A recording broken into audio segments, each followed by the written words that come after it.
Hi, this is Chad Collins. I'm here with Dread Central talking to the wonderful Chloe Okuno. How are you today? I'm doing good, thank you. Yeah, so just for any of our viewers who might not know what Watcher is about, do you want to give us like a quick synopsis of what we've got going on there? Sure, yeah. Watcher is about a young woman named Julia, played by the great Maika Monroe, who moves to Bucharest with her husband. And he is Romanian, his family is Romanian, so he speaks the language, but she doesn't. So she's sort of immediately a fish out of water. And they move into this beautiful apartment building, and she starts to become convinced that there's a person in the building across the way who is watching her, and potentially stalking her. Excellent. Yeah, so Watcher was one of my favorite premieres out of Sundance this year when I got the chance to catch it.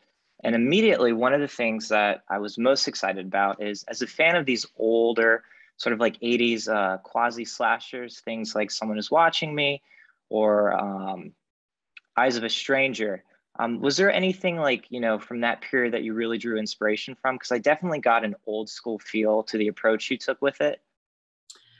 Yeah, I mean, I think probably most of our references were a little, actually, if I'm being honest, they were sort of all over the place. I think our primary reference was probably 60s because a lot of it we were drawing upon the Polanski trilogy, so The Tenant and Rosemary's Mhm. Baby and Repulsion. Um, but we were also looking at David Fincher movies, like Seven and Gone Girl. We looked at Prisoners. We looked at Satoshi Kon's Perfect Blue. So it was honestly a little bit all over the place. But I feel like just generally speaking, I'm sure even though I wasn't consciously necessarily looking at it, I think by virtue of the fact it's this American girl who goes to a foreign city, like a little bit of giallo horror probably made its way in there as Mhm. well. So yeah, I think yeah, references were a little bit all over the place, but I think in general the sort of old school feeling is because so many of the movies that I really loved that I felt spoke to this story were from 60s, 70s, and yeah, maybe 80s and 90s a bit as well. Awesome. So I wonder because I was watching your Meet the Artist snapshot out of Sundance just in preparation for this, and I know you mentioned that it took 6 years really to get Watcher from beginning to end. And with those inspirations and just having read some previous interviews, knowing that you've got this sort of love for the genre, your piece in VHS 94, was that like a big part of really what motivated you? Because when you think about 6 years of time, it's a long time. To commit to something, to have that sort of resiliency, to say like this is the story I'm going to tell and get this out there. Did any of that play a role in it really with you saying, I'm going to get this story out there? I wonder, it's an interesting question. If I still would have done it, if someone had told me, you're going to make this movie, but it's going to take you 6 years. I didn't know that going in. Yeah. um, I still would have done it for sure. But yeah, no, it's I mean, the truth is, like, when you're an independent filmmaker, this is sort of the journey. And just the fact that this one actually got made is so fantastic because, I graduated film school in 2014. It's been 8 years since I've been trying to make movies, and there have been even more projects that I've been attached to that have never seen the light of day, have never gotten made. So, yeah, I mean, this one, though, I think the sort of upside of it taking 6 years is that I could really refine it. And, the script was developed a lot over that time. And it evolved in a lot of ways that ended up being really important to the final story. And yeah, I mean, even like, I think in my initial pitch, I still had a lot of the same references. I had, Rosemary's Baby, and I had Seven, and I think I had some De Palma films. But it didn't occur to me until a little bit later in the process, like, oh, I can also draw upon Perfect Blue, and I can draw upon Krzysztof Kieslowski's Three Colors Blue, and then the Lost in Translation element ended up coming into it. So yeah, I think it just, the nice thing about it is that it could have this really interesting evolution over that time. I think I Wonderful. answered Yeah. your question, but now I'm like, did I answer your question? No, absolutely. So I have to ask because when I watched the premiere, I was speaking with another coworker of mine, and we were talking about Maika Monroe, just Scream Queen Maika Monroe. She's really big in the genre, wonderful, just writ large, really. With her previous work and like It Follows and Greta and even The Guest, which is a personal favorite of mine. What was it like having her here in this movie? Because I think she's a huge component of what really ties it all together, and it's principally her story. She's an outsider at the beginning. She's almost like an object, right? She's in a foreign land. Her husband is working. What was it like being there with Maika? It was incredible. I mean, I also am like, I was the biggest fan of The Guest and It Follows. So, I think I was a little starstruck with Maika. I think she's iconic.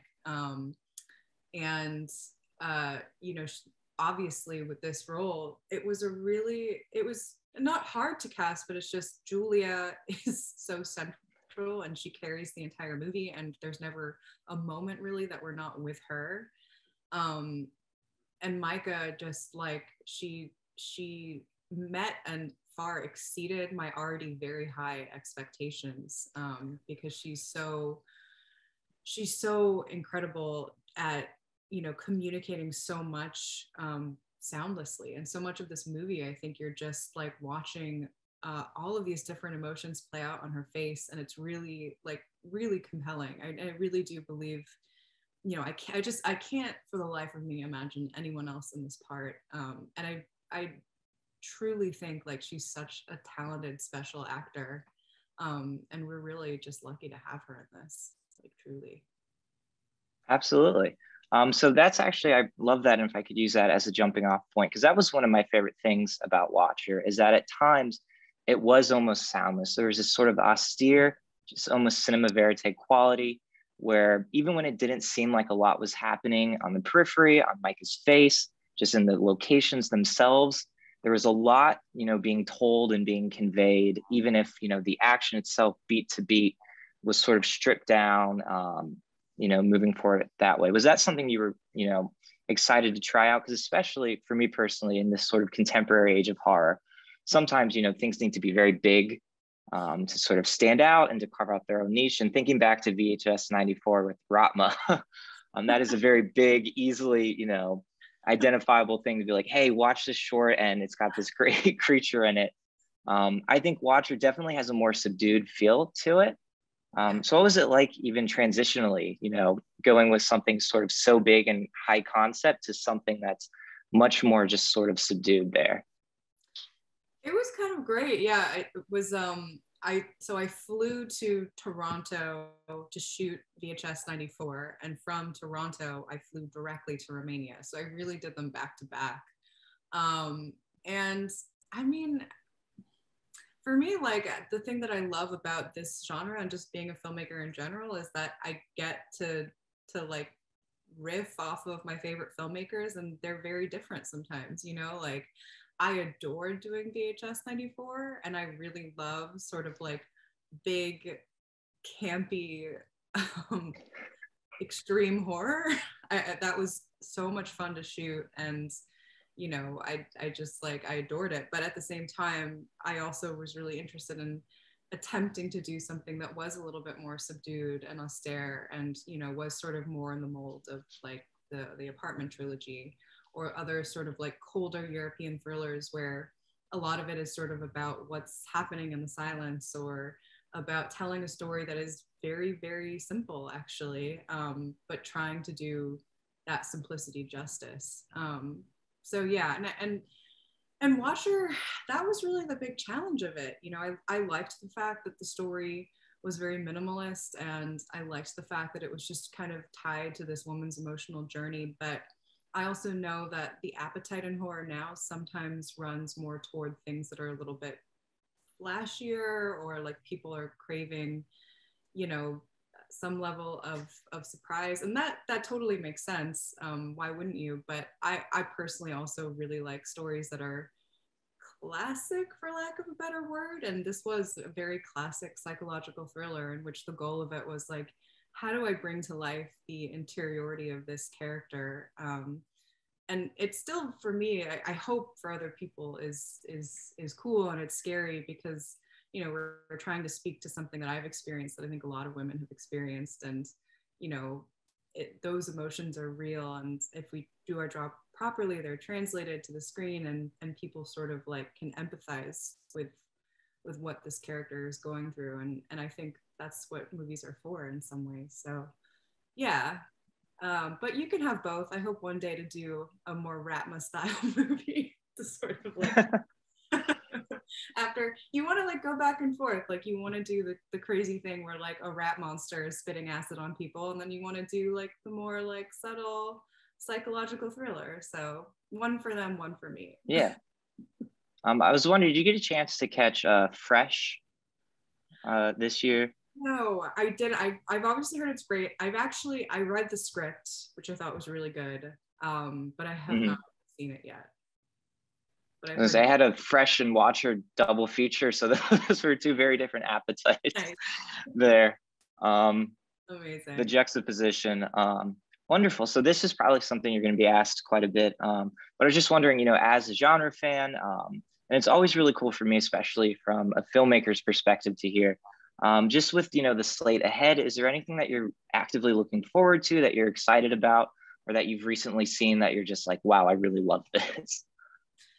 Oh, wow. What am I looking forward to? I'm not gonna lie, I've been a little bit out of the loop, but I am really looking forward to The Northman. I haven't seen that yet, but I'm big. Oh, it's very good. You good? It's good. The Witch, I think, is probably one of my favorite horror movies. And it's funny, we were just talking in another interview about how when Maika did It Follows, The Witch kind of came out around the same time. And I feel like those are the two movies that really seem to like sort of change the trends in horror in a good way, because that movie is incredible. So that one I'm looking forward to. I've been not watching a lot. The thing that sort of comes to my mind, it's not horror, but I guess it's genre, is Our Flag Means Death. Really have been enjoying that one. What else? Oh God, I don't know. I just watched a movie called Sound of Thunder, which is really terrible, but kind of fascinating. Terribleness. Yeah, I'm gonna go with those three. Okay, no, I didn't mean to put you on the spot. No, it's okay. I was just like, God, like, what have I been watching? But yeah, definitely looking forward to The Northman. I think Eggers is brilliant. And if, you know, and I will say, having just watched The Northman, there was definitely some Eggers I saw in Watcher. I really think the way that Eggers, especially with Anya Taylor-Joy back in The Northman and back from The Witch, just, you know, the way that sort of Maika and Julia are central to Watcher, I definitely got some like Eggers inspiration there. And I don't know if that was like intentional or not, but for me, that's always a really exciting thing to make those. Okay, so last questions. Oh gosh. I guess just what are you looking forward to next? What am I looking forward to? Yes, we've got Watcher coming out. What's next? What's next? I mean, definitely looking forward to Watcher coming out. That's super exciting. I have a project called The Dating Game that is about a serial killer named Rodney Alcala, who's sort of notorious because he appeared on The Dating Game in the 1970s. So hopefully we are going to shoot that one relatively soon. And yeah, I have another project with the Watcher producers. That's like an idea I've had for a while. It's sort of a take off of Russian mermaid folklore, like a horror take off of Russian mermaid folklore, which could be very interesting. And yeah, a few other things that I would be very excited to talk about at some point that I probably can't say quite yet. Wonderful. Well, thank you so much. We are big fans over at Dread Central, especially of Watcher. I know that our reader base is very, very excited to check it out on June 3rd and then June 21st, I believe, for video on demand. So thank you so much for your time today. I really, really appreciate it. Yeah, thank you so much. It was great talking to you, and thank you for supporting the movie. Of course. Thank you.